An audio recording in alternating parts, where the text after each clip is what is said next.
Okay, everyone. So I had to re-record my intro scene because I posted it up and scheduled for another day, and then within an hour, I got a copyright claim because I was using a 10-second music video.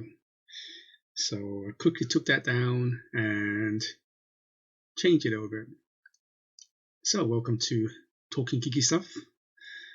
And let's start talking about geeky stuff. I wonder what is the subject today. Here's a hint.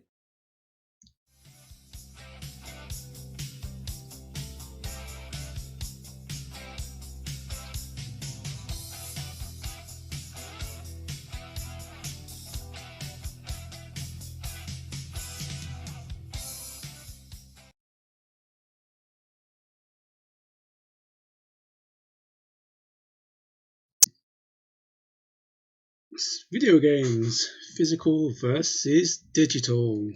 So in the world that we live in nowadays, as technology advances, as more and more publishers, distributors, game developers, at the end of the day, it's all business, right? They want to make money. So I want to talk about three of the main companies in the world of games. I'm going to not really talk too much about PC, but mostly the three companies like Nintendo versus Nintendo eShop. Then PlayStation versus PlayStation Store. And of course, Xbox games versus Game Pass. And how the world, the industry is heading that direction. And where do I stand on this personally? Well, personally, I am more physical, of course. I think anyone who's in I would say majority of us, not every one of us does. I know a lot of people in the geek world. That includes comics, anime, TV, movies. Majority of us do like physical.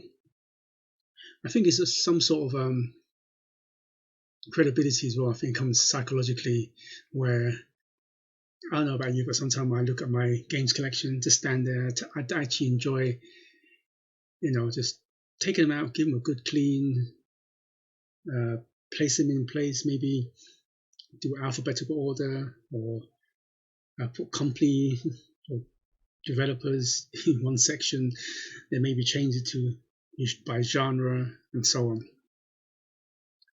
And of course, if you look at some of the YouTubers, say for a lot of them in gaming, when they do their live streams, for example, you can see they're either doing it in their office or their bedroom, and in the background you can see that they have all these collections of video games, special editions, collector's edition, action figures, and all that stuff. I suppose it's also a bit of credibility. What I meant was, imagine watching a YouTube person, and let's say, for example, in gaming, they have just a plain background, no indication on any games. I think from a stylistic point of view, having something like that does help the audience a lot, and give a bit of credibility. But also personally as well, that I think a lot of us in these kind of geeky genres love physical because it's something that we earned, it's like an earning. You get a copy, because a lot of stuff that we into are, we tend to buy a lot of special edition, collector's editions, certain action figures, kind of just place it. It's almost like a monument to our geekiness, so to speak, right? So I am definitely down for more physical. But as in saying that, though, in the past couple of years, I have purchased a lot more digital games in the last 2 years than, say, maybe the last 8 years combined. And a few reasons why is, so especially in the last 12 months, we've been in lockdown, and so physical, it's hard to come by, going to stores and stuff like that. and being at home as well, stuck at home, working from home and so on, it's just a lot easier to just click a button and download it and have it installed on your PC or your console, right? But I've definitely purchased a lot more. I'll give you an example. A couple of weeks ago, we had on Steam, there was a weekend deal, and I saw Resident Evil 0, 4, 5, and 6 was on sale. I bought them all for about £22, £23. And even though the reason why I bought them, because first, they're great games. Even though I have them on physical copies, like for my GameCube, PlayStation 3, PlayStation 2, 360, and so on, I've actually packed those consoles away. And I've got so many games on the PS4, Xbox One, that I haven't really got around to purchase or repurchase those Resident Evil games again. And besides, I'm starting to run out of space for my physical games as well. So I just purchased it because A, it was cheap, B, great games, and I installed it on my PC. I have an RTX 2070, so visually it's going to be the best one out of all the gaming machines I have. And I don't have to dig them out my old consoles to play them no more. So it comes down to convenience and pricing. So I think that is definitely a plus in my book. Of course, even before that, I purchased things like Grandia 1 and 2. That was a couple of years ago now, because I had it on the PS2 and the Dreamcast. Of course, they've been packed away, so it's just a hassle to unpack them and play those games again. Then, of course, you've got Persona 4 Golden. I had it on my PSP, but I packed it away again, so I purchased it on Steam. I tend to buy a lot more digital games that are indie games, to be honest, to be true. I think they quick and easy. They doesn't take up space in your hard drive or memory card. And they, most indie games I'm interested in are like between 3 to 5 hours long, so I can have them on my, say, Switch when I used to travel to work. I can get a good 30-minute session in here and there, without taking my cartridge, say Zelda or Mario Kart, just in case I lose it or gets broken. So these indie games are great to have on my memory stick. Play them 20 minutes here, 30 minutes there for lunch, travel there and back from work. And then, of course, you got Game Pass. We all know that Xbox Game Pass is getting bigger. I mean, with Microsoft purchasing Bethesda and all their IPs. And I know that they're creating things like xCloud. So they really want to go for all forms of media. Like sooner or later you can start downloading new Game Pass on your TVs, your smartphones. I think you can do it now. Tablets, everywhere it's possible, Game Pass or xCloud will be. And that's where I think Microsoft's going to take it. And I feel that this Microsoft Xbox Series X and S is going to be Microsoft's last physical console. I really do think about that. If you look at an average console life between 6, 7, 8 years, pushing 10 years, in a couple of years' time, maybe 3 years' time, 4 years' time, they probably do this is how I see it. So at the moment with Xbox, you've got two versions, right? You've got the S and X. One with the disk drive and the more powerful one. One is still pretty good, digital version only. I believe the Xbox will release another Series X in maybe even this year, next year, 2022, but a digital version, but with the same power as X. It's going to be like the Series X diskless edition, just to test the waters. Because I couldn't get hold of the Series X because it was sold out. And there was a few copies, or a few outlets were still selling the Series S. I was pretty close to buying it, but I didn't because I, for a good price, it's gone for about £249, right? It's a pretty capable machine. It looks good, small. I have Game Pass, so I still have plenty of games to play, right? But what held me back was the power. That's the only reason. So if they had a Xbox Series X digital only at the time, I may have purchased it. So I think power was one of the reasons why it held me back from buying the Series S.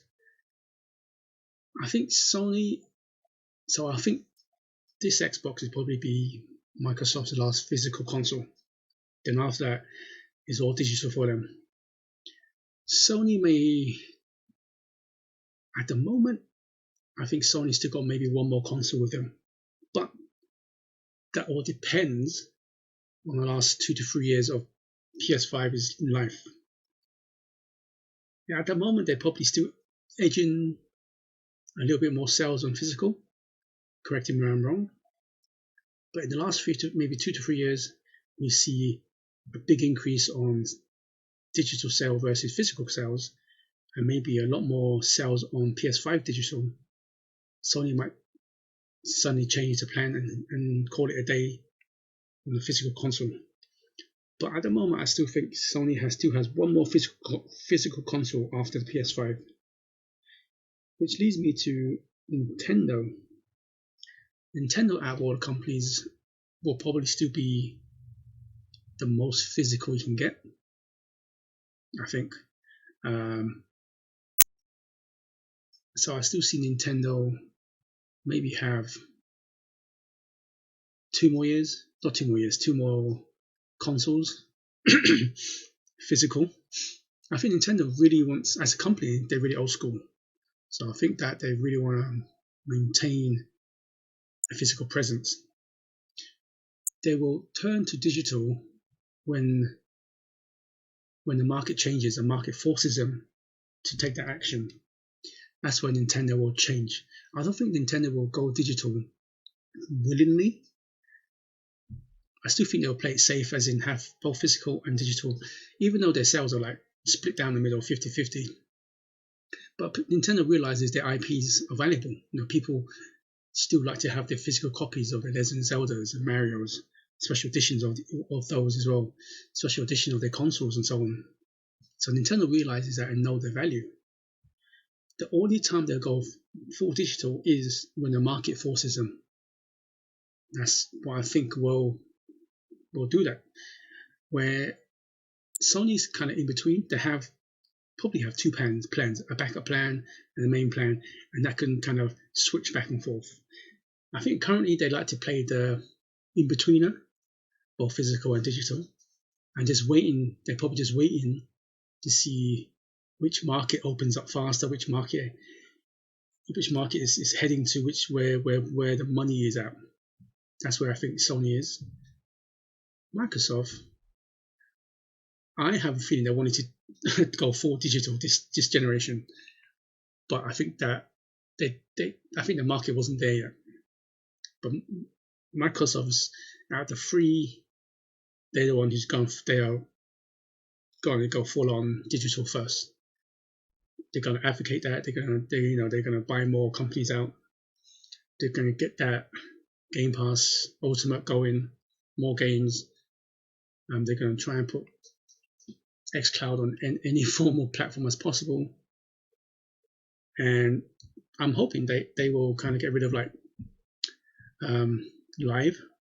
with the whole fiasco they did the other week, raising the price, double price. I don't know how anyone didn't realize it was a rubbish idea. I know what they're trying to do. They want to raise the price so people go, you know what, let me just cancel my live and just go to Game Pass Ultimate, which includes live, live gold and the games and so on. I actually quite like Game Pass Ultimate. Game Pass Ultimate gives me the opportunity to download games that I won't pay full price. The recent game I played was that new Gears 5 Hive The Hive. Man, my mind's going blank. And it ended on a cliffhanger, so I'm looking forward to checking it out. And I played it on PC because it looks fantastic on PC. So Xbox is definitely going to go digital first. Sony's probably waiting with 2 ideas ready. If the market stays in physical, they'll probably still stay in physical. If it heads towards digital, they're going to go in that direction. The in between. Nintendo will stay digital first. Sorry, not digital, stay physical first, but always have their foot in the digital side of things as well. Like I said, I think Nintendo will only go digital when the market forces it to go into digital. So that's my 2 cents for physical digital. But overall, I'm still a physical person. I still like my physical games. Looking at them, I like to take them out of my shelves and rearrange them. It's just fun. I think a lot of people do that. I still have a few special edition collections and stuff which I still like, even though I'm running out of space. But seriously, digital's going to take over the next few years. And like it or not, at the end of the day, that's, developers, for publishers make more money that way. They make a lot more money in digital. No more packaging, no more delivery, no more this. They control the distribution themselves. They don't have to have a middle person. And at the end of the day, it's all about money, right? Really. Anyway, let me know which side you're on. Are you a physical collector or are you digital? Or let me know what your thoughts on digital is. And do you think this is Microsoft's last physical console? And where do you think Sony's heading? Anyway, thank you for listening to me. So good morning, good afternoon, good evening, wherever you are in the world. And please stay safe. Goodbye.